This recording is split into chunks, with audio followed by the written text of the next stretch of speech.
আসসালামু আলাইকুম রহমতুল্লাহ। প্রিয় গাইস, আমি এই মুহূর্তে আছি কর্তাডাঙ্গা দোলপাড়া স্থানীয় পাড়া জামে মসজিদে, আন্দোলবাড়িয়া জীবননগর চুয়াডাঙ্গা। আমি মসজিদে একটা জিনিস দেখতে পাচ্ছি বেশ কয়েকদিন ধরে, রোজার শুরুতেই, যে প্রতিদিন এই জায়গায় রান্না করার কাজ হয় বা একটা প্রিপারেশন আছে ইফতারের। আসলে এটা মানে কিভাবে কি করছেন ওনাদের সাথে আমি একটু কথা বলবো, আপনি আমার সঙ্গে থাকুন।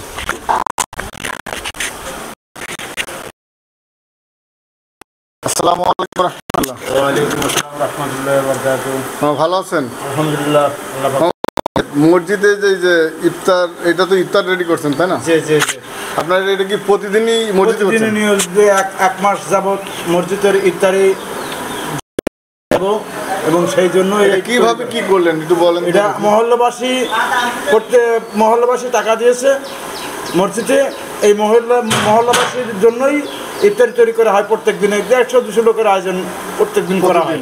প্রতিদিন মানে মহল্লা লোকের টাকা এক জায়গায় করে সেটা প্রতিদিন আপনাদের মাধ্যমে এটা করাচ্ছে। আপনি প্রতিদিন আপনি করছেন? জি, আমি প্রত্যেক দিনই করি। কয়জন সাথে নিয়ে করছেন?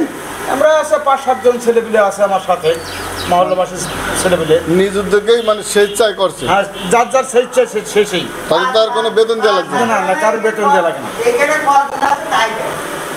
কারোর বেতন দেওয়া লাগে না। এটা 30 দিনই হবে? 30 দিনই হবে।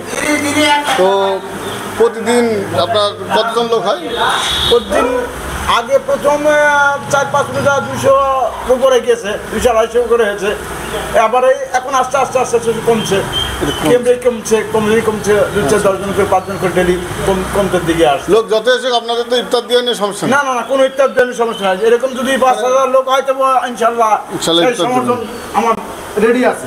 আচ্ছা, মানে অলরেডি মানে যত লোক আসুক না কেন সমস্যা নেই ইফতার নিয়ে? না, ইফতার সবাই খাওয়ান? সবারই খাওয়া। আর এটা রোজা থাকাকালীন 30 দিনই হবে? 30 দিনই হবে, নিয়মিত 30 দিনই হবে ইনশাল্লাহ। প্রিয় গাইস, শুনলেন মুরব্বী মামার কাছ থেকে। উনি প্রতিদিনই এই কাজটা করেন, ওনার 4-5 জন সহকর্মী সাথে নিয়ে, আপনারা ওই পাশে দেখতে পাচ্ছেন। আসলে আমি বলবো যে এটা যে একটা উদ্যোগ, এই উদ্যোগটা আমি চাই যে প্রতিটা মহল্লায় এইভাবে হোক। কারণ ইফতার রোজা সবাই থাকে, ইফতার সবাই করে, সবার সামর্থ্য এক নয় যে একই রকমভাবে প্রতিদিন ইফতার করবে। আর এভাবে যদি মহল্লার সবাই মিলে যদি এক জায়গায় ইফতারের ব্যবস্থা করা হয়, তাহলে আমি মনে করি সবার জন্য ভালো, গরিব বড়লোক কোনো ভেদাভেদ থাকলো না।